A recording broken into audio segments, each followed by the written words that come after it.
gente está aqui na cervejaria Zapata, onde a Zapatista faz sua produção. A gente é uma cervejaria cigana, então a gente não tem a fábrica, né? E terceiriza com a galera aqui da cervejaria rural.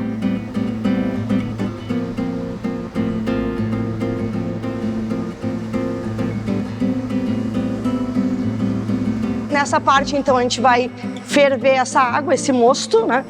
E aí a gente vai colocar o lúpulo. Aí entra na parte da gente dar um amargor para a cerveja, um sabor também de lúpulo.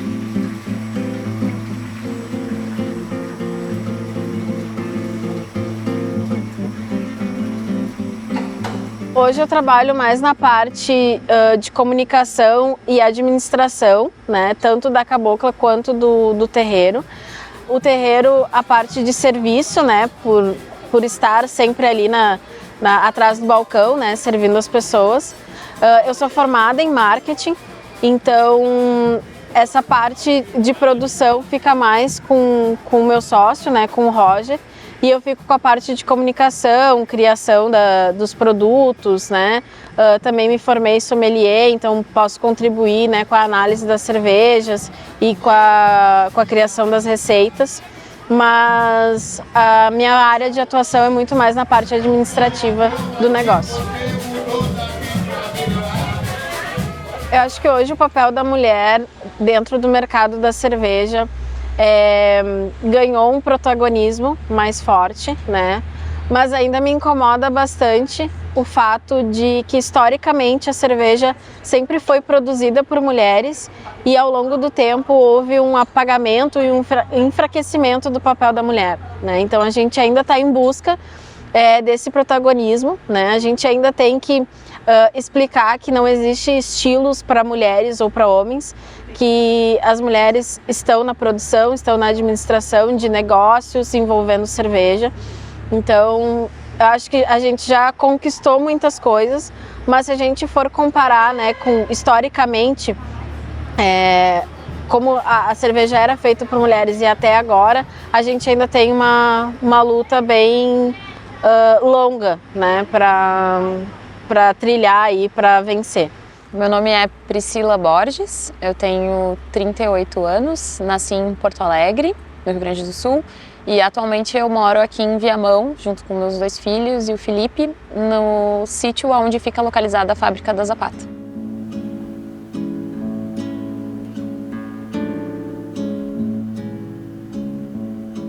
Eu comecei na cervejaria, então comecei dentro do universo da cerveja através do Felipe, na verdade, né? Quando ele montou a cervejaria, eu conhecia a cerveja artesanal, que até então eu não conhecia, e eu acabei entrando para trabalhar junto na fábrica. Hoje eu trabalho na parte da gestão da cervejaria, então eu cuido da parte administrativa, do financeiro, do marketing, dos eventos, faço de tudo um pouco.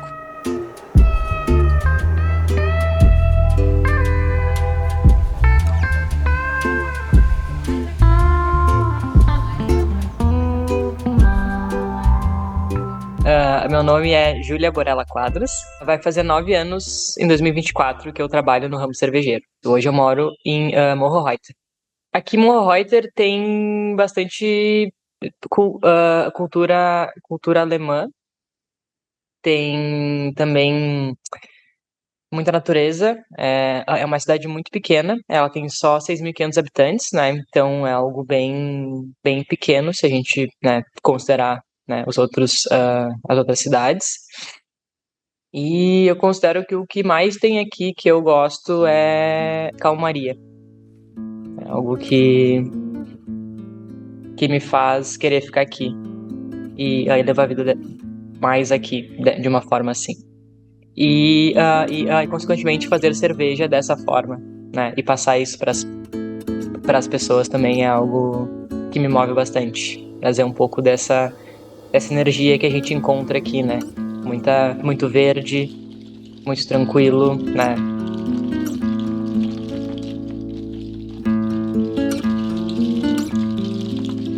Então hoje eu participo de todas as partes do processo quente e frio, né? Que a gente chama, que é a abraçagem e a fermentação e maturação, que seria a adega. No começo, assim, quando eu comecei a buscar os cursos, foi meio unânime, assim, não tinha outras mulheres. Em várias turmas eu era ou a única mulher, ou se tinha alguma outra mulher, era uma mulher que ela tinha vindo com o seu companheiro, ou para esperar, né, não necessariamente para ver o curso, né.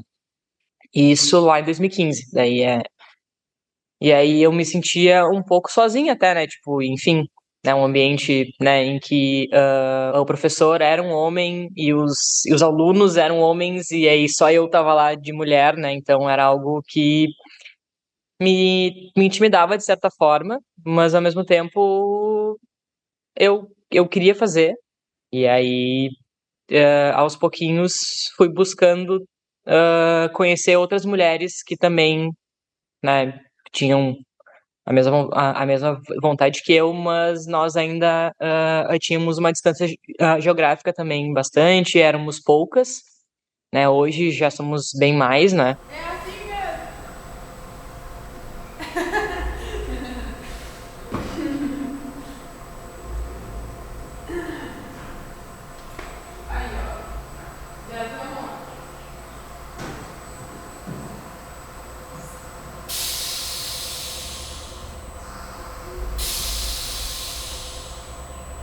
Quando as pessoas chegavam e olhavam uma guria de 20 anos na frente de umas panelas e gerente de uma fábrica grande e que já tinha um nome, sabe? É bem complicado as pessoas chegarem, mas é tu que é a gerente e tal.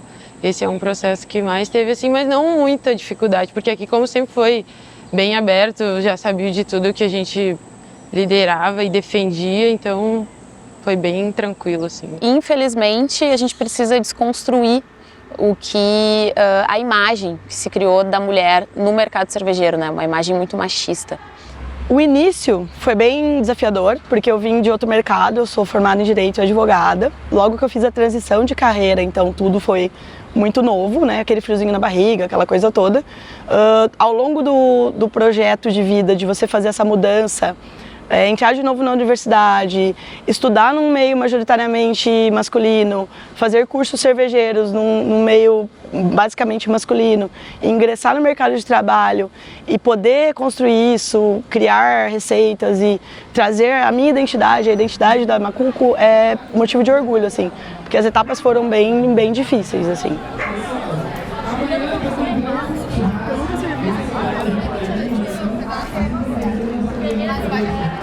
Meu nome é Bianca Tellini, eu tenho 31 anos e eu trabalho com cerveja desde 2015. Eu sou formada em biotecnologia. Eu me formei, assim, quando eu me formei praticamente não existia cervejaria, assim, aqui em Porto Alegre. E as que existiam, obviamente, não tinham um laboratório, que era onde eu queria trabalhar, né?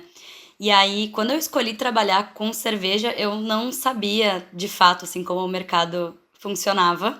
Eu sabia que era um mercado bem fechado, bem restrito, assim, bem majoritariamente masculino mesmo. Então, quando eu consegui entrar na primeira cervejaria que eu entrei em 2015, foi um baque, assim, especialmente pela quantidade de homem que a gente tinha trabalhando. E nesse meio, especialmente, né, porque eu queria trabalhar mais na área da produção, de laboratório, mas enfim, em todas as áreas da cervejaria, a quantidade de homem e a falta de mulheres que a gente tinha, isso pra mim, ver isso na prática foi bem chocante, assim. Então, de começo, eu me senti bem sozinha, assim, bem desamparada, porque eu não tinha pra quem reclamar, né, pra quem chorar as pitangas, assim, pra quem trocar experiências e trazer as minhas frustrações ou as minhas dúvidas e conhecimentos sobre o meio mesmo.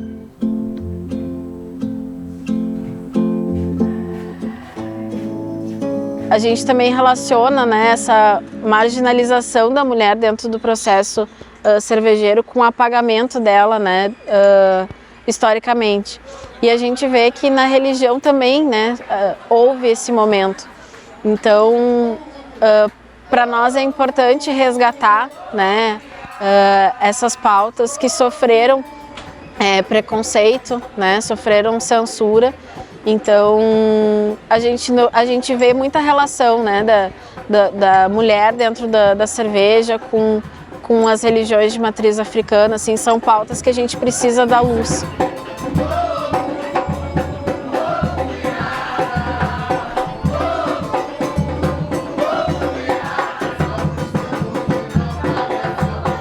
A gente teve uns 2 episódios de pessoas que realmente se emocionaram, assim, pela temática do bar, né? E tiveram alguma manifestação espiritual, né? Eu acho que para mim, esse é o maior problema, né? Porque para nós, religião é uma coisa muito séria. E o bar também é uma coisa muito séria, né? E tem um limite, né? Como eu tinha falado, assim. Então, para mim, esse é um caso, assim, de uma situação delicada, né? Acabou sendo mais uma questão de eu ser a única mulher naquele momento, naquele espaço, e aí eu sentia que eu não pertencia àquele espaço. Eu sentia que como mulher num meio que tinha tão pouca mulher, né, eu tinha que ser muito melhor. Então eu tinha que me provar muitas vezes, sabe? 20 vezes mais que qualquer outro homem. Eu tinha que provar que eu sabia aquilo muito mais do que as pessoas que estavam ali comigo. Até em pontos que eu não necessariamente deveria saber. As pessoas nunca me associavam à pessoa que fazia cerveja. Elas me associavam a outra coisa. Ou do marketing, ou eu estava ali fazendo um freela para cervejaria. Nunca me perguntavam coisas de produção, assim, diretamente. Sempre perguntavam para os meninos antes. Essa primeira impressão de quem faz a cerveja dificilmente era ligada a mim quando eu estava num evento ou em algum lugar assim, né? Era sempre direcionado aos meninos. A gente vê ainda, acredite, rótulos de mulheres com peito de fora, oferecendo, com chopp, ou até às vezes nos estandes. Colocam mulheres para vender, fantasiadas, para chamar a atenção dos homens. Vem aqui, compra cerveja. A gente veio da pandemia e daí deu aquele choque que eu acho que deu para todo mundo, né? Tipo, tá, o que a gente vai fazer agora, né? Os bares fecharam, né? E daí o Roger já tava até mirabolando, não, vamos fazer hambúrguer para vender. Eu disse, não, só um pouquinho, a gente tá cheio de cerveja, né? Porque, enfim, era março, né? A gente tava com estoque do verão e tudo mais, mas a gente tem que vender cerveja. E daí a gente começou a vender só garrafa. E foi a venda das garrafas que a gente conseguiu pagar os boletos e se manter, assim. Eu fui estudando, né, para eu poder superar, eu fui me especializando, tendo mais segurança para falar sobre aquilo e conquistando os espaços, mostrando que eu entendia sobre aquilo. E na pandemia a gente se reinventou, então a gente criou site, a gente criou novos produtos para conseguir seguir adiante. E aí, o que eu pensei, né? Pra entrar, assim, eu vou entrar nesse mercado de alguma maneira, eu vou falar com as pessoas, porque eu sei que era um mercado super fechado, assim, e eu vou começar a me comunicar, falar com pessoas de outras cervejarias para tentar me inserir aos poucos onde eu queria estar, que, na verdade, era mais um controle de qualidade, né? Eu acho que o momento mais difícil, assim, mais marcante, foi quando eu participei do meu primeiro festival de cerveja. Foi no final de 2019, agosto de 2019. É um festival, são festivais grandes, onde tinham várias cervejarias já conhecidas. Eu me lembro que o que menos tinha, fora a Sapatista, tinham 8 torneiras. Então as cervejarias tinham de 8 a 12, uns estandes lindões, assim, tudo bonito. E a Sapatista estava lá, primeiro festival, sem nada de dinheiro, nada...